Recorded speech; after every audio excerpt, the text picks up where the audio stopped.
You can't escape your mind, but you can train it to obey you. But you Chapter 1. Face the enemy within. You think your battles are out there, in the world, against people, problems, circumstances. But the truth is simple. The greatest war you will ever fight is inside your own head. The mind is both the weapon and the battlefield. It can build empires or destroy you in silence. Every day it whispers, it questions, it distracts. It feeds you excuses that sound like logic and fears that feel like truth. That voice, the one that says you can't, you're not ready, you'll fail anyway. That's the enemy within. You don't need to silence it. You need to see it. Because when you can see it, you can fight it. And when you can fight it, you can win. The mind is clever. It hides behind comfort. It hides behind hesitation.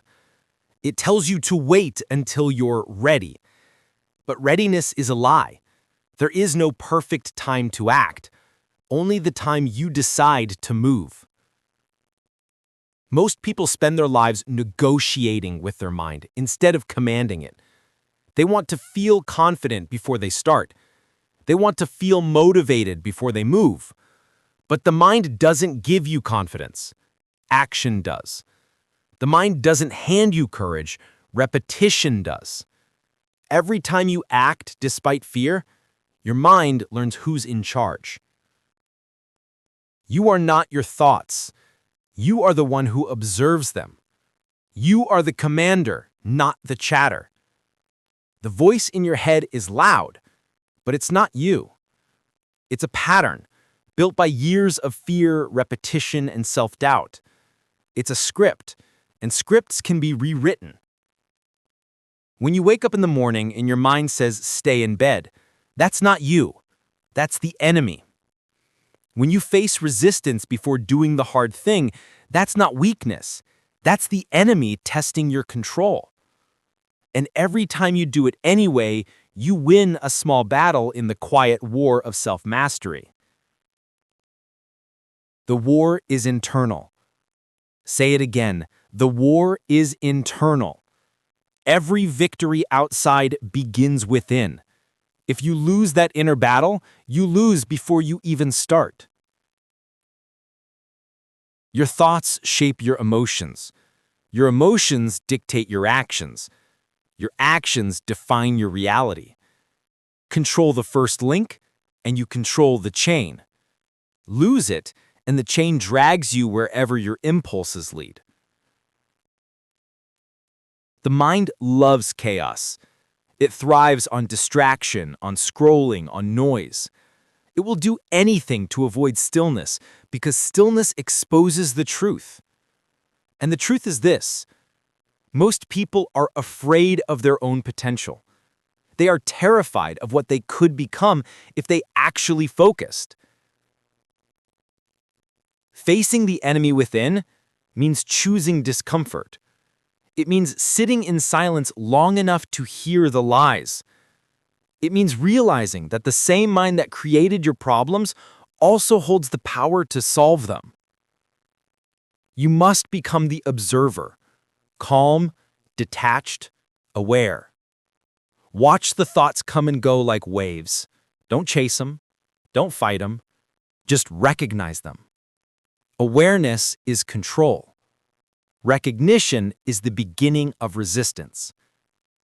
Every time you recognize the mind's trick, you take back ground.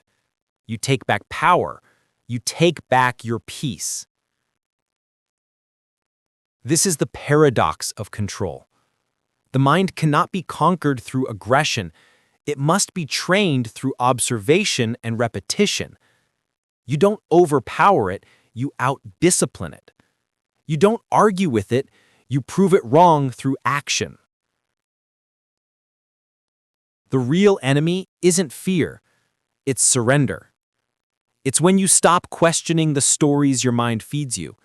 It's when you accept doubt as fact and hesitation as truth. Don't let the enemy hide behind logic. It will sound reasonable. Take a break. You've done enough. It's not worth it. But every easy thought carries the weight of lost potential. Discipline means catching the lie before it becomes a decision. The mind resists control because control requires effort. Effort demands discomfort, and discomfort is where strength grows. So every time your mind says, "This is too hard," remember, that's not a warning. That's a test. That's the gatekeeper between who you are and who you could become. You have two choices every day. Obey your mind or train it. React to it or rewrite it. Follow it or lead it.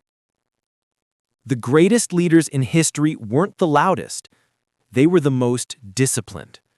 They ruled their minds before they ruled nations. Because once you can command your thoughts, no circumstance can command you. This isn't about perfection. It's about progress. You will lose some days. You will give in to the noise. But every time you catch it faster, every time you return to control quicker, you win. That's mastery. Not the absence of weakness, but the refusal to surrender to it. The enemy within never leaves, but it does grow quieter when it realizes you're not listening anymore. When that voice says you can't, you'll smile and act anyway. When it whispers you're not ready, you'll move anyway. Because control is built in motion, not in thought. You train the body in the gym. You train the mind in the moments you want to quit. That's the true workout, the invisible one, the one that no one sees but defines everything you do.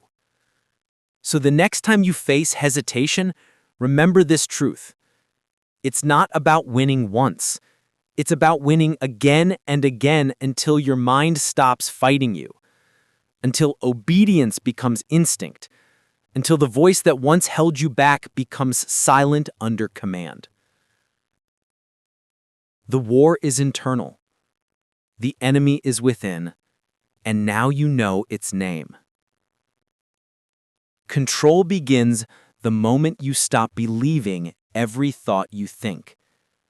The moment you decide that you, not your impulses, not your fears, not your distractions, decide the direction of your day. That's the first victory. And like all victories, it begins inside. Chapter 2. Awareness is power. You can't control what you don't notice. That's the law of mastery. You can't fix a pattern you refuse to see. And that's why most people never change. They live asleep. They move through life reacting, not responding. They repeat the same mistakes, feel the same emotions, think the same thoughts, and call it who I am. But it's not who you are. It's who your mind trained you to be. Awareness is the light that exposes the program. And until you turn that light on, the program runs you. Every thought you have is a signal. Every emotion is data. Your job is to see before you act, because power doesn't come from doing more. It comes from noticing sooner. The moment you see the pattern, it loses control over you. The moment you catch the thought before it drags you into emotion, you win. You start taking back command of the operating system. Most people think awareness is passive, just noticing. They're wrong. Awareness is war. It's confrontation with the lies your mind has been feeding you for years. It's the courage to see where you've been unconscious, where you've been hiding, where you've been making excuses. It's not comfortable. It's brutal. But the truth always is. Look closely. When you're angry, pause. When you're afraid, pause.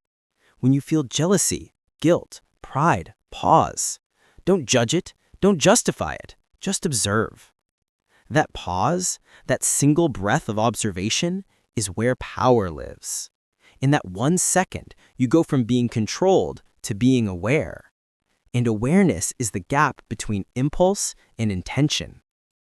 Every time you choose awareness, you break the pattern. Every time you break the pattern, you reclaim freedom. Your mind will resist this. It will tell you awareness is pointless.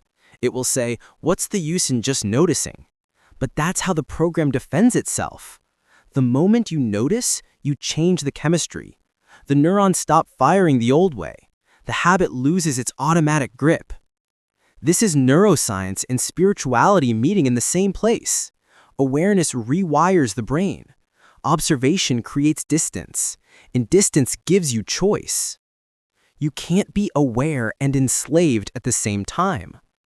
The untrained mind reacts instantly. The trained mind observes.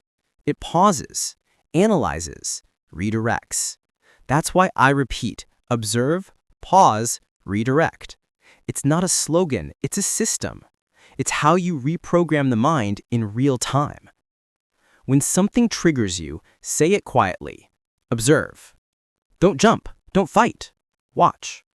Then pause. Take 1 breath, feel the urge, but don't feed it. Then redirect. Choose a thought that serves you. Choose a response that aligns with your purpose, not your pain.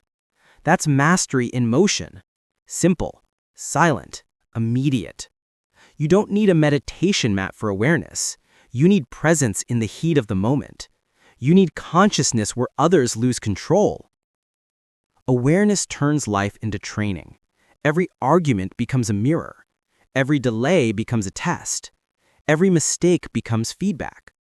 The difference between a reactive person and a master is awareness. Both feel emotion.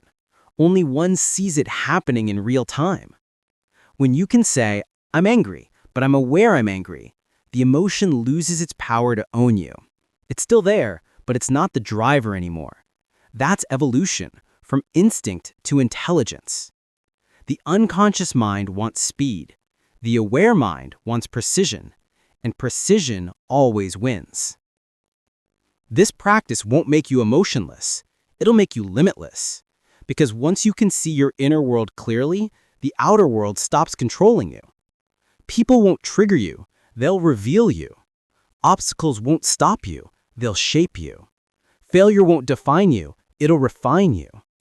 You start to see everything as data, everything as training, everything as feedback from mastery. That's awareness. That's power. But be careful. Awareness can also become ego. Some people know themselves only to defend their weaknesses.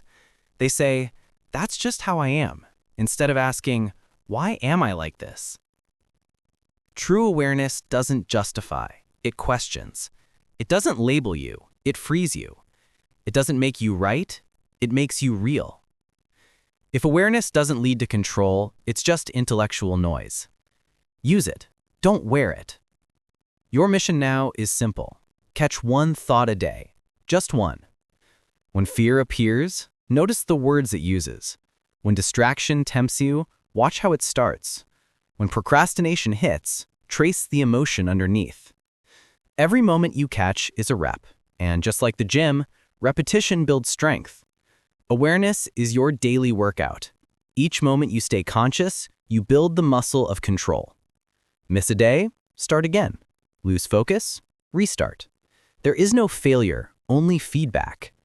That's how you build presence in a world addicted to reaction. Never forget this. You are not the storm. You are the sky watching it. You are not the thought. You are the one who sees it. You are not the emotion. You are the energy directing it.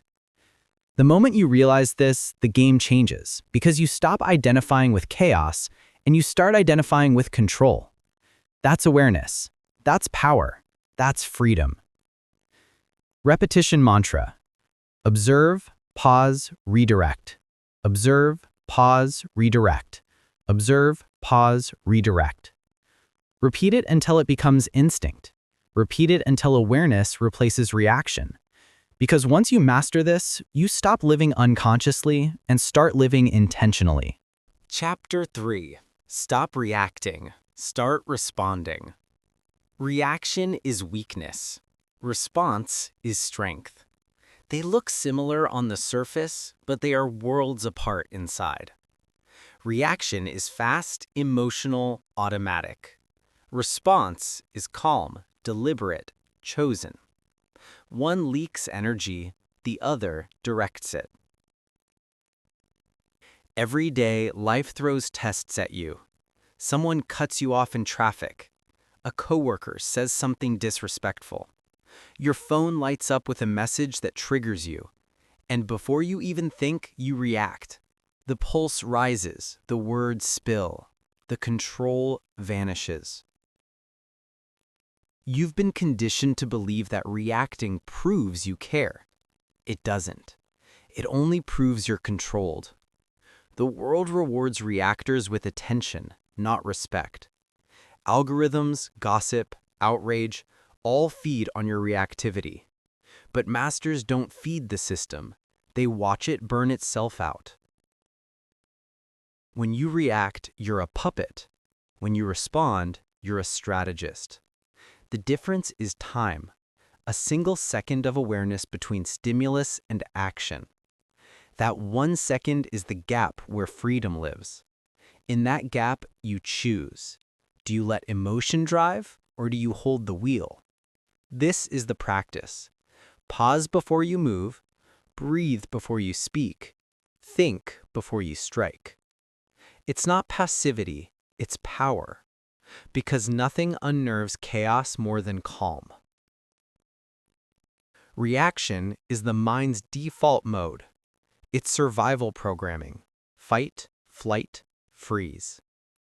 It served your ancestors, but it enslaves you now. In modern life, the enemy isn't a predator, it's pressure.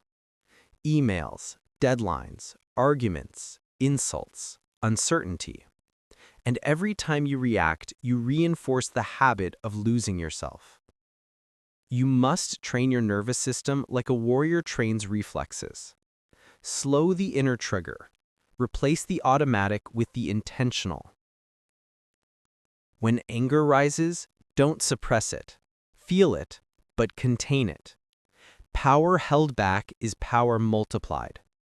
Remember, reaction equals emotion plus ego. Response equals control plus clarity. Say it until it sticks. You will be tested. Someone will provoke you. They'll want your reaction because it gives them power. Don't give it. Let them see your silence and wonder what you're planning. Let them drown in their own noise.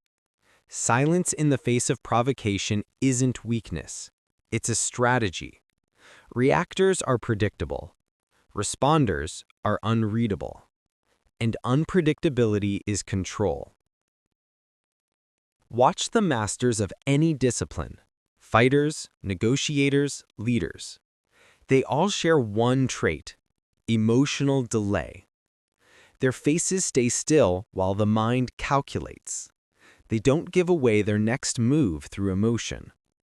Train that. When the heart races, slow the breath. When the temperature rises, lower the voice. When the impulse screams, "Do something," wait 1 second longer. That second saves relationships, careers, reputations, and peace. Think of reaction as fire. It burns fast and dies fast. Response is light. It guides without destruction. One destroys, the other directs. So when pressure comes, ask yourself, am I burning or am I guiding? If you're burning, stop, breathe, restart. You are not required to respond instantly to anything. Emails can wait. Arguments can pause. Your peace is worth more than being right. Practice this in small ways. Next time traffic slows, instead of reacting, observe. Next time someone's rude, watch your body's tension instead of defending. Next time you fail, study your thoughts instead of judging them. These moments are mental push-ups. They train patience, restraint, and awareness. Reaction is easy. It's autopilot. Response is mastery. It's manual control. Remember this mantra every day. Pause, breathe, choose. Repeat it until it becomes instinct. Pause when emotion hits. Breathe to cool the system. Choose the response that aligns with your purpose. Your purpose is peace. Your mission is mastery. Nothing else deserves your reaction. But let's be clear, this doesn't mean you suppress passion. It means you control its direction. A river with no banks floods and destroys. A river with structure powers entire cities. Discipline is the bank. Emotion is the water. Together, they create strength. The world will keep trying to steal your attention. Social media thrives on reaction. Politics, marketing, drama, all built to hijack your emotional energy. They profit every time you lose control. So reclaim it. Reclaim your time, your focus, your peace. The less you react, the less they own you. That's real rebellion. That's mental toughness. Train yourself to live one step slower inside. Your outer life can move fast, but your inner pace must stay calm. Let chaos move around you, not through you. When others rush, you breathe. When others panic, you plan. When others shout, you listen. That's how warriors move in silence. That's how leaders rise above noise. Your assignment for the next 24 hours: catch one reaction. Just one. Notice the trigger, feel the urge, and pause. Breathe through it until the emotion fades. You'll feel the shift, that moment when power returns to your hands. You'll realize it was never them controlling you. It was your own untrained reaction. And from that moment, you'll never want to give it away again. Repetition mantra. Pause, breathe, choose. Pause, breathe, choose. Pause, breathe, choose. Every time you say it, you replace chaos with clarity. Every time you apply it, you transform reaction into response. That's emotional control in motion. That's mental toughness in practice. That's quiet discipline embodied. The mind will test you again tomorrow. It will whisper, react. You'll smile and whisper back, not today. And that's how you win, one pause at a time. Chapter 4. Rewrite the code. Every belief you have is a piece of code. Every habit you run is a program. And most of those programs weren't written by you. They came from parents, teachers, trauma, media, fear. Your mind recorded them when you weren't even aware. Now they run silently in the background, telling you who you are, what you can do, and what you should fear. But here's the truth. You can rewrite it all. You are not the code, you are the coder. The mind loves patterns. What you repeat, it records. What you practice, it becomes. You think thoughts once, they're noise. You think them daily, they become identity. So when you say, I'm always anxious, your mind takes it as an instruction. When you say, I'm bad with money, your mind builds the behavior to prove it. When you say, I can't focus, your brain rewires itself to make distraction normal. Language is not description, it's programming. And repetition is how the program installs. You've been speaking limitations into existence for years. Now it's time to uninstall them. Step 1. Catch the code. Become aware of your repeated phrases, what you say about yourself when no one is listening. Step 2. Rewrite the command. Replace I can't with I'm learning. Replace I'm lazy with I'm disciplined in progress. Replace I always fail with I'm mastering persistence. Small shift in words, massive change in identity. Step 3. Run the new code daily. Repetition is reprogramming. Say it, write it, act on it, until your nervous system believes it. The brain doesn't care if something is true. It cares if something is repeated. Truth is whatever you train it to accept. That's why advertising works. That's why fear spreads. That's why mantras change lives. You get what you repeat. So if your mind is chaotic, it's not because it's broken, it's because it's trained that way. Change the input and the output transforms. This isn't blind affirmation, it's conscious installation. You're not lying to yourself, you're teaching your mind what to expect. You're replacing corrupted files with cleaner code. You must speak with conviction. Say it out loud. Say it when it feels fake. Say it when it feels forced. Because the mind learns through exposure, not permission. The first 100 times, it sounds ridiculous. The next 100, it becomes believable. The next 1,000, it becomes reality. Repetition rewires reality. You are what you practice, not what you intend. Practice discipline. Practice patience. Practice power. Your thoughts are repetitions, your habits are loops. Break the loop, change the life. When the old thought comes back, you can't do this. Stop, breathe, smile, and say the new code. I can, I will, I am. Not once, 100 times, until the mind gives up fighting and starts obeying. You can't outthink an old program. You have to overwrite it. How? Through behavioral evidence. Every time you act in alignment with the new belief, you reinforce the code. The mind doesn't trust words alone. It trusts proof. So when you say, I'm disciplined, and you wake up early, you prove it. When you say, I'm strong, and you finish the hard task, you prove it. Action is the confirmation button of new programming. Remember, thoughts write the code. Repetition installs the code. Action validates the code. This is how you become unrecognizable to your old self. You're not here to repair the old software. You're here to build a new system from the ground up, one built on awareness, control, and choice. Notice how negativity programs faster than positivity. Why? Because emotion amplifies memory. Fear, shame, guilt, they tag experiences as important. That's why trauma feels heavier than success. So use that same mechanism in your favor. When you practice discipline, add emotion to it. Feel the pride of following through. Feel the strength of control. Emotion plus repetition equals accelerated programming. You trained fear through repetition and feeling.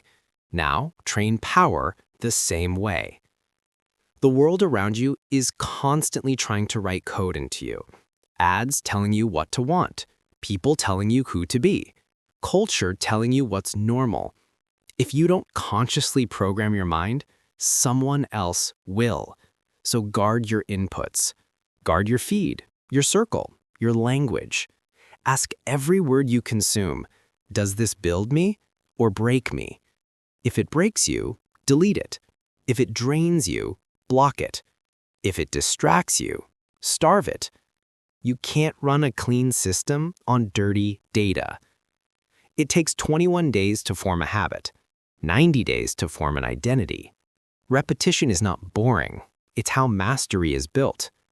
So every day, repeat the code. I am in control. I train my mind. I choose discipline over comfort. This is not motivation. It's maintenance. You don't wait for your car to break before changing oil. Don't wait for your mind to crash before updating it. You will relapse into old code sometimes. The voice will return. The pattern will reload. Don't panic. Don't label yourself broken. Just reinstall. Catch it, rewrite it, run it again. Every repetition makes the new pattern stronger. You are not starting over, you're strengthening the neural circuit. The mind learns through failure, not perfection. The goal is simple. Make discipline automatic. Make control instinct. Make power your default setting. And it all starts with repetition. Repetition is the mother of mastery.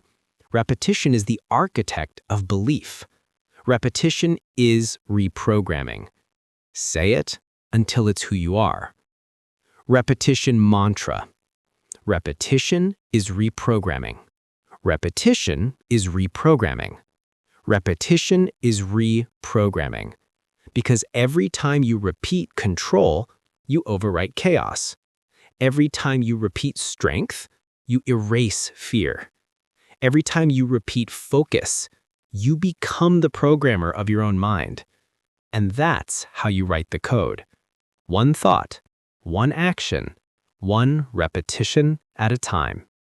Chapter 5. Emotions are data, not directives. Your emotions are not commands. They are signals. They are data points, information from the body, not orders from the mind. But most people treat emotions like dictators. They obey every feeling as if it were truth. I feel angry, so I must attack. I feel sad, so I must stop. I feel anxious, so I must hide. No. Feelings are not facts. They are messages, not masters. If you learn to read them without reacting to them, you become unstoppable. If you don't, you remain a slave to every rise and fall inside your chest. Let's break the illusion. Emotions are chemical responses to perception. Something happens, you interpret it, your body releases a signal. That's all. They are not prophecies. They are not absolute truths. Fear means pay attention. Anger means a boundary was crossed. Sadness means something you value feels gone. Even joy, it means this aligns with what you love. The power comes not from feeling the emotion, but from decoding it. You have two choices with every feeling: react or read. The untrained mind reacts instantly. The trained mind pauses, observes, and translates. You feel anger. Stop. Ask, what data is this emotion giving me? You feel fear. Ask, what am I afraid of losing? You feel shame. Ask, what belief about myself is being challenged right now? Questions turn emotion into information. Information turns chaos into clarity. You can't control what you feel, but you can control what you do with what you feel. That's the difference between emotional slavery and emotional mastery. Emotions are not your enemies. They are messengers. They only become enemies when you misinterpret them. When you react, you obey the messenger instead of reading the message. When you pause, you extract the wisdom without letting it control your movement. It's like a dashboard on a car. When the fuel light turns on, it's not a command to panic, it's information to act wisely. But imagine if you screamed every time that light appeared. That's what most people do emotionally, panic at every signal. Your job is to read the light, not worship it. Anger isn't bad. Fear isn't weakness. Sadness isn't failure. They're part of your human instrument, but you have to learn to play them instead of letting them play you. The strong don't suppress emotions, they integrate them. They use emotion as data, not as direction. Think of warriors calm in battle, aware but unshaken. They feel fear, but they don't become fear. They use it to heighten focus. That's mastery, emotion serving purpose. The more you run from your emotions, the louder they get. Avoidance amplifies them. You can't bury a signal, you can only decode it. So stop labeling emotions as good or bad. Label them as useful or not useful. That's emotional intelligence. Ask, is this emotion giving me insight or just noise? Can I use this to improve my response? Am I reacting from pain or acting from purpose? Purpose turns emotion into energy. Pain turns emotion into reaction.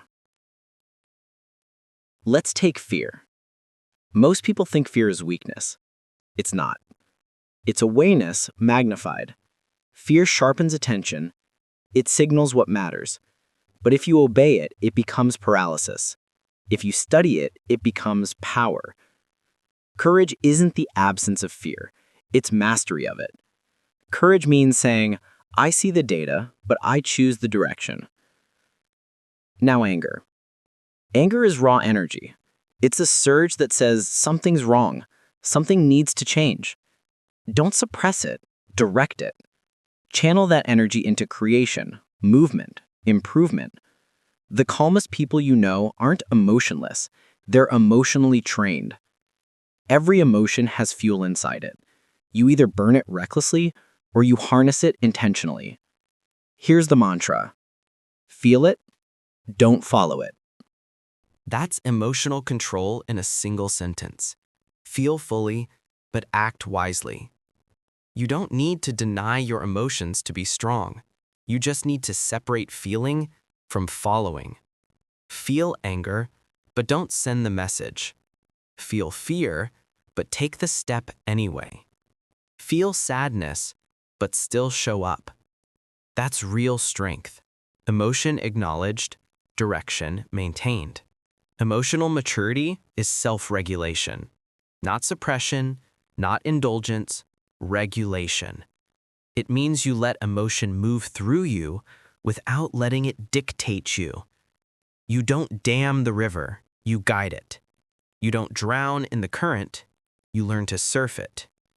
The more you practice this, the faster you recover. Anger lasts seconds instead of hours. Fear turns into focus instead of paralysis. Sadness turns into reflection instead of despair. This is how you turn data into direction. The real challenge isn't strong emotion, it's blind emotion. Blind emotion runs your life on autopilot. It makes you say things you regret, quit when you're close, destroy what you've built. That's why awareness must always lead. Emotion follows awareness, or it destroys it. So before you act, ask, what's this emotion trying to tell me? What pattern is it showing me? What choice can I make right now that aligns with who I want to be? Emotion gives the signal. Awareness gives the order. You can't kill emotion, and you shouldn't. Without emotion, there's no passion, no drive, no connection. But emotion must serve mission. That's the rule. Let your emotions report to your goals, not the other way around. If your goal is growth, use fear to focus, anger to fuel, joy to sustain. Use sadness to soften, not to stop. Every feeling can serve you if you lead it. So, here's your training for today. The next time emotion hits, don't react. Observe it, name it, decode it. Say it out loud. This is information, not instruction. Then ask, what is this emotion trying to see? You'll notice something incredible. The emotion loses its grip. It stops being chaos and becomes clarity. You start mastering the data. You start mastering yourself. Repetition mantra. Feel it, don't follow it. Feel it, don't follow it. Feel it, don't follow it. Because when you stop following every emotion, you stop being ruled by them. You become the reader, not the reactor. You become the interpreter, not the instrument. And that's the birth of emotional control, the foundation of mental mastery. Chapter 6. Discipline over desire. Desire is easy. Discipline is rare. Desire is emotion. Discipline is decision. Everyone wants results. Few are willing to train through resistance to get them. You don't rise when you feel like it. You rise when you said you would. You don't act when it's convenient. You act when it's required. That's the law of discipline. Motivation gets you started. Discipline keeps you going. Motivation fades. Discipline endures. When you live by desire, your progress dies with your mood. When you live by discipline, your progress survives every storm. Let's make something clear. Discipline isn't punishment. It's freedom. Because every time you keep a promise to yourself, you build trust. And self-trust is the foundation of freedom. You stop waiting for the right emotion to move you. You stop being a hostage to energy, mood, or circumstance. You move because your word is law. That's discipline. Self-respect in motion. Your mind will always whisper excuses. It will tell you to rest when you should rise. It will tell you to do it later. a lie disguised as logic. You have to train the voice of command to speak louder than the voice of comfort. Every time you act without desire, you sharpen that voice. Every time you choose consistency over comfort, the mind learns obedience. Every repetition of discipline rewires your identity. You become the kind of person who does what needs to be done, no matter what. That's not motivation. That's identity. Stop chasing the feeling. Start honoring the commitment. Desire asks, do I feel like it? Discipline says, it doesn't matter. Desire depends on emotion. Discipline depends on decision. Every time you obey emotion, you strengthen weakness. Every time you obey discipline, you strengthen will. This is the moment where most people quit. The moment when the feeling disappears. That's where discipline begins. That's where you separate average from unstoppable. Discipline doesn't mean never resting. It means earning rest. It means rest is a choice, not an escape. It means you control your impulses instead of being ruled by them. Think about it. The gym doesn't build muscle. Showing up builds it. The book doesn't teach wisdom. Reading it every day does. The dream doesn't create itself. Repetition does. Repetition is discipline in disguise. Discipline is freedom in action. Every time you break your word to yourself, you teach your mind that your promises mean nothing. That's why you feel stuck. That's why you feel weak. It's not because you can't. It's because your mind no longer believes you. You can fix that by keeping one promise at a time. Wake up when you said you would. Finish the task you avoided. Show up for one more rep. Every small act of discipline repairs your self-trust, and every time you honor your word, your confidence compounds. You don't need motivation. You need integrity. Discipline is built like a muscle, through resistance. You don't wait to feel strong before you train. You train until you feel strong. Every day you face the same choice: comfort or growth, distraction or direction, emotion or execution. The mind will choose the easiest path until you train it otherwise. So you force yourself into discomfort. You move when you don't want to. You finish when you'd rather stop. You stay when you'd rather run. Each act of discipline is a signal to your brain. We lead, we don't wait. Understand this. Motivation is a spark. Discipline is fire. Motivation burns out.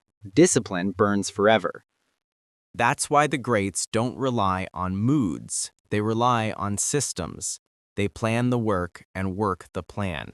They show up whether they feel unstoppable or exhausted, because the feeling doesn't define them, the action does.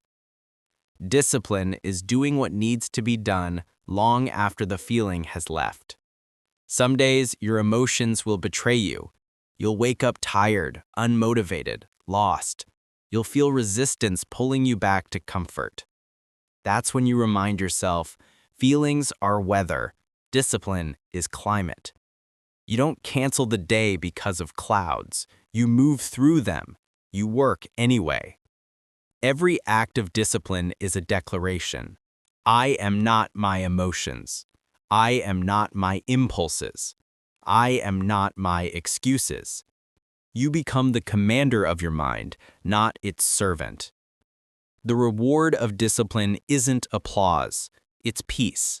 It's quiet confidence that you're in control. It's walking through chaos, knowing your habits are stronger than your moods. Discipline is not loud. It's not dramatic. It's quiet repetition, the invisible grind that builds unbreakable strength. The loudest power is consistency. The quietest power is control. Discipline is how you train your mind to obey you, and obedience creates freedom, because when your mind listens, the world follows. When you control your habits, you control your life. When you control your time, you control your destiny. It's not about intensity, it's about consistency. Small actions done daily compound into mastery. The mind resists at first. It always does, but repetition turns resistance into reflex, and reflex turns discipline into instinct. That's the goal, to make discipline automatic. So here's your training. For the next 30 days, pick one thing. Wake up at the same time. Read 10 pages. Train for 20 minutes. Anything. But do it every day, no matter how you feel. Don't track your motivation, track your obedience. Because when obedience becomes your nature, freedom becomes your reward. Repetition mantra. Do it because you said you would. Do it because you said you would. Do it because you said you would. Every time you say it, you build trust. Every time you live it, you build strength. That's discipline. That's control. That's the unshakable foundation of your mental fortress. Chapter 7. Silence the noise. The world is loud. Everyone's shouting. Everyone's performing. Everyone's reacting. And in that noise, you lose yourself. Silence isn't empty. It's information without interference. It's where you hear your own voice again. But silence scares most people. Because when the world goes quiet, you're left alone with your thoughts. And that's what they've been avoiding all along. They drown in sound, distraction, and stimulation. Scrolling, talking, consuming, escaping. But the truth is this. You can't master your mind in noise. Noise feeds confusion. Silence breeds clarity. Every warrior, every thinker, every master learns the same lesson. You must create stillness before you can create strength. In silence, you meet your real self, not the one built from opinions, trends, and notifications. The real you, the observer, the one that's been buried under constant noise. The mind is like water. When it's agitated, you can't see your reflection. When it's calm, everything becomes clear. That's why silence isn't weakness. It's precision. It's not doing nothing. It's doing something few can handle. The world worships noise. More content, more updates, more opinions. Everyone wants to be heard, but few want to understand. So silence becomes rebellion, a radical act of control. When you stop reacting, you break the system. You stop feeding the chaos. You stop playing their game. Every moment of silence is a statement. I am not available for distraction. I am not controlled by urgency. I choose peace over participation. That's power. Quiet power. Noise is addiction. The addiction to stimulation, attention, and validation. It feels safe because it keeps you from hearing the truth. But silence exposes everything. It reveals the emotions you've been ignoring. It confronts the thoughts you've been hiding. It brings your patterns into light. And once you see them, you can't unsee them. That's why silence is uncomfortable. It makes you face the parts of yourself that noise was helping you avoid. But that's also why silence heals, because it brings awareness. And awareness brings change. You can't silence the world, but you can create distance from it. You can carve out moments of stillness, 5 minutes, 10 minutes, an hour. No phone, no music, no talking. Just breath and presence.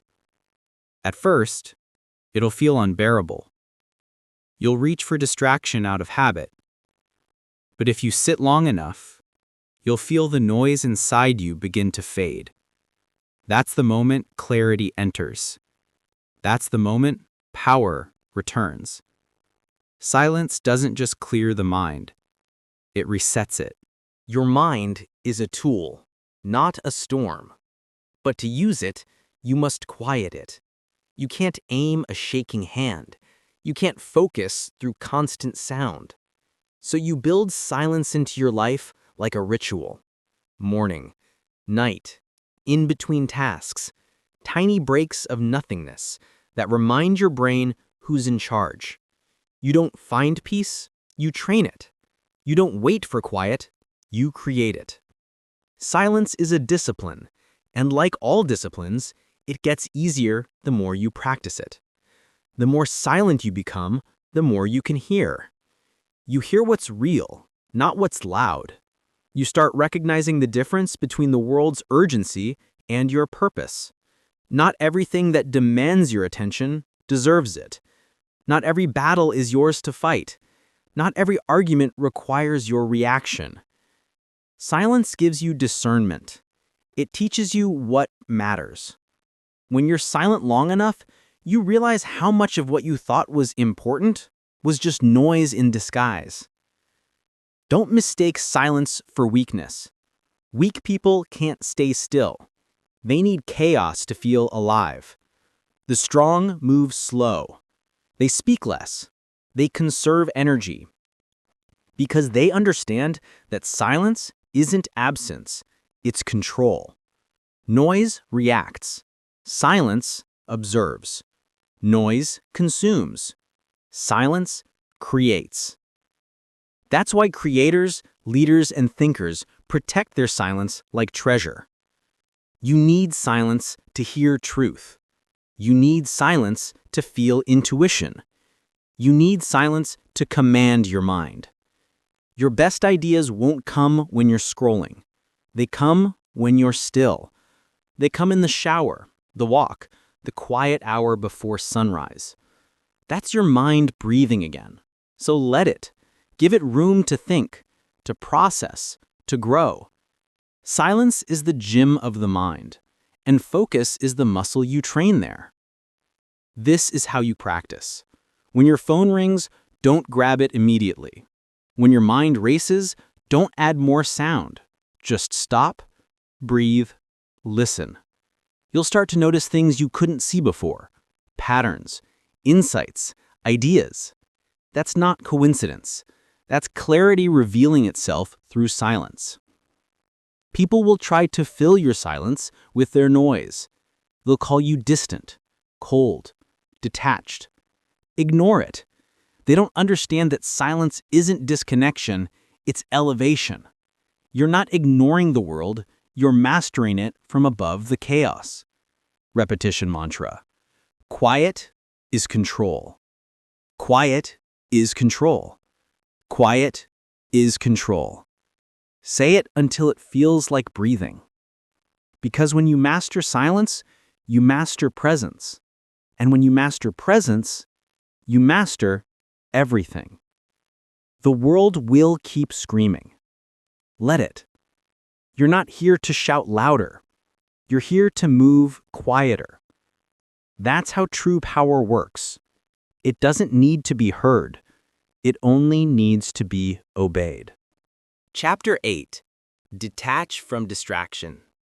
Distraction is the silent assassin of greatness.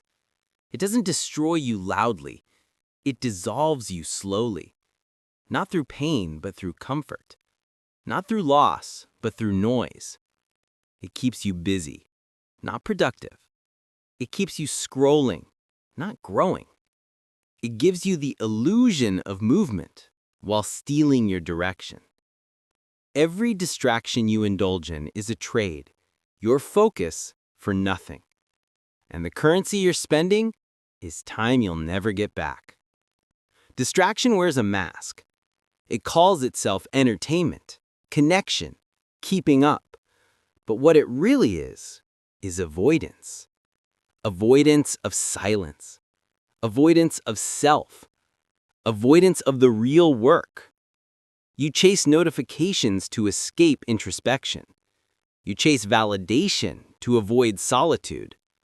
You chase comfort to avoid discipline. That's the loop, and the loop keeps you ordinary. Detachment is how you break it. Detachment doesn't mean you stop caring. It means you stop depending. You stop depending on opinions to feel valuable. You stop depending on distraction to feel alive. You stop depending on noise to feel certain. Detachment is clarity. It's standing in the storm and realizing the storm can't touch you. You observe without absorbing. You feel without falling. You see the game, but you're no longer a piece on the board. Most people can't handle detachment. They need attention to feel real. They need approval to feel secure. They need noise to feel safe. But here's the truth. The moment you detach, you become untouchable. When you stop needing, you start choosing. When you stop chasing, you start attracting. When you stop reacting, you start commanding. The goal isn't apathy, it's alignment. It's staying centered no matter what happens outside you. Think about it. How much of your energy is wasted reacting to things that don't matter? The comment section, the gossip, the argument that changes nothing, the constant refresh for validation. Each one takes a piece of your mind. Each one divides your focus. And divided focus creates diluted strength. Focus is finite. Protect it like oxygen. You can't lead your mind if everyone else has access to it. You can't build greatness if you're constantly distracted by smallness. So you disconnect, not to escape life, but to reclaim it. Unfollow chaos. Unsubscribe to noise. Turn off notifications that steal your attention like thieves. You'll realize that 90% of what once felt urgent was just noise trying to disguise itself as importance. Detachment reveals that truth. The mind addicted to distraction is terrified of stillness because stillness reveals the emptiness inside. But that emptiness isn't a curse, it's potential. The space you create by detaching is where clarity enters. It's where purpose takes root. When you're distracted, you're reactive. When you're detached, you're intentional. The difference is ownership. The difference is power. Here's the formula. Distraction equals external control. Detachment equals internal command. Every time you detach from external control, you reinforce internal control. You train your mind to respond to purpose, not pressure. To follow discipline, not dopamine.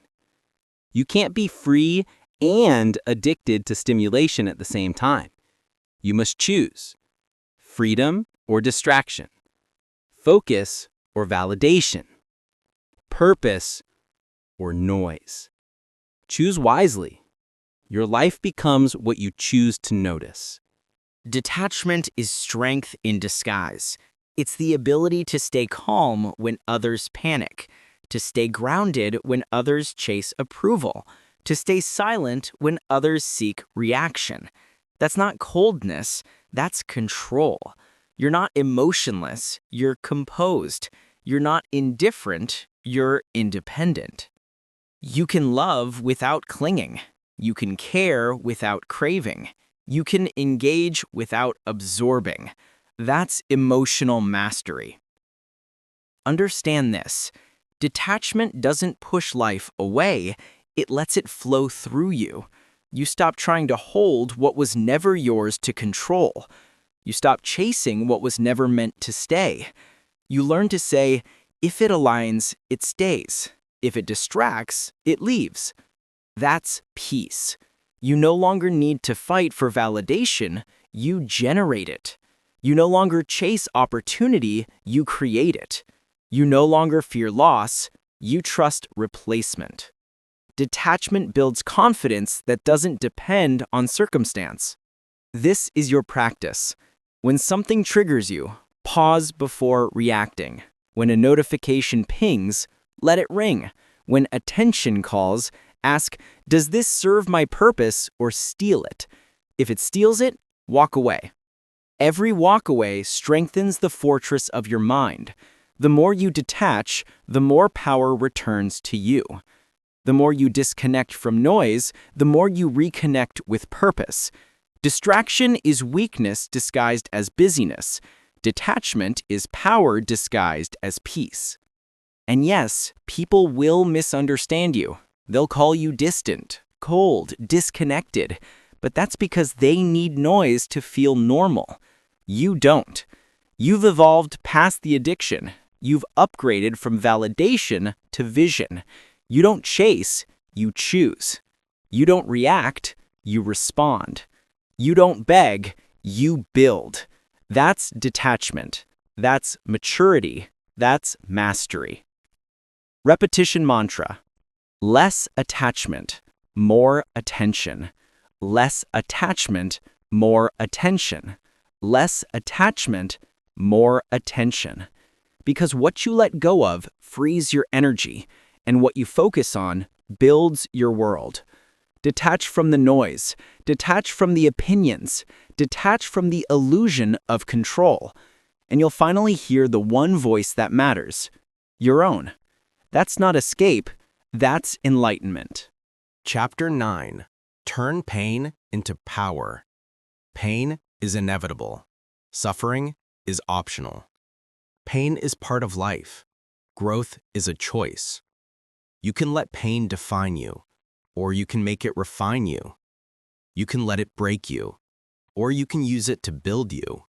That's the difference between victims and warriors. The weak avoid pain. The strong absorb it. The wise transform it. Pain is the gym of the mind. Every struggle, every failure, every heartbreak, it's a workout. Each repetition of discomfort builds your emotional endurance. That's why comfort is dangerous. Comfort makes you soft. Comfort weakens your edge. Pain sharpens it. Pain teaches lessons that comfort hides. It exposes truth. It reveals character. It demands evolution. You can't grow without friction. You can't harden steel without fire. You can't build resilience without resistance. Pain is not punishment. It's training. The problem isn't pain itself. It's your relationship with it. You've been taught to run from pain, to medicate it, to numb it, to label it bad. But what if it's the most honest feedback life can give you? Pain tells you what needs work. Pain shows you what still controls you. Pain points directly at the weakness that must be strengthened. Every time you avoid it, you miss your next level. So stop asking, why me? Start asking, what is this trying to teach me? Every champion has scars. Every survivor has stories written in pain. Those scars are not symbols of failure. They're proof of endurance. You endured what tried to break you. You kept moving when quitting made sense. You're still here. That's power. You don't need to be unhurt to be unbreakable. You just need to rise one more time than you fall. Pain is a mirror. It reflects who you are when comfort leaves. When things fall apart, you meet yourself. When the plan fails, when people betray you, when progress stalls, that's when your real training begins. Pain strips away illusion. It burns off ego. It destroys the mask. You learn that you never needed their approval. You never needed their support. You only needed your discipline. That's the moment pain becomes sacred. The mind's natural instinct is to escape discomfort, but the warrior's instinct is to enter it, to lean in, to face it, to extract its lesson. Because pain resisted becomes suffering. Pain accepted becomes strength. You can't control what happens to you, but you can control how you interpret it. And interpretation is everything. The same fire that melts wax hardens steel. You decide which one you become. Let me tell you the truth about strength. It's not built in ease. It's forged in exhaustion, in frustration, in moments where everything says stop. That's when you grow. That's when you stretch beyond what you thought was possible. When the mind screams enough, but you move anyway, that's the rep that counts. That's the moment resilience is born. The next time you're in pain, emotional, physical, mental, don't reach for escape. Reach for awareness. Ask yourself, what is this trying to build in me? What muscle is this moment training? Every pain has a purpose, and every purpose demands endurance. Pain will visit you, that's life.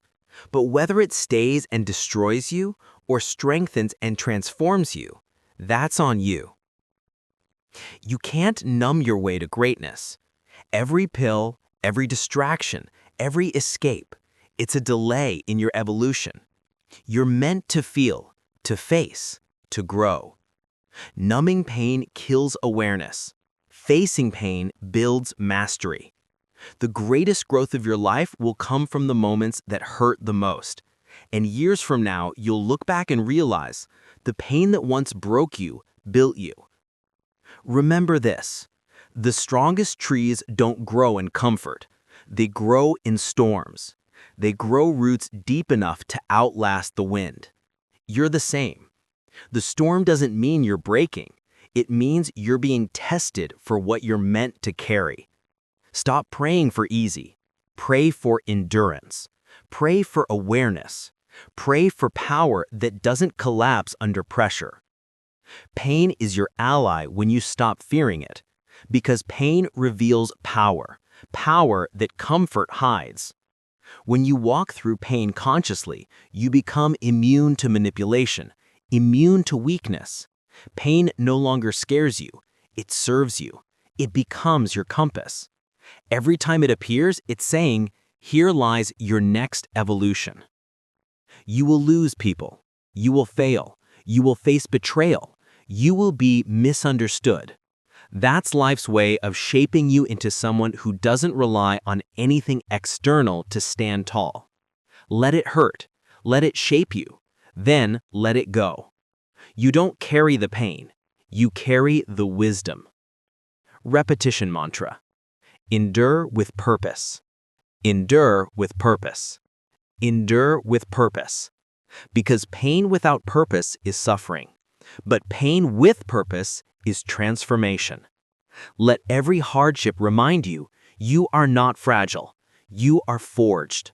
You don't need an easy life. You need a strong mind. And strength is born in fire. So when life burns, don't run, rise.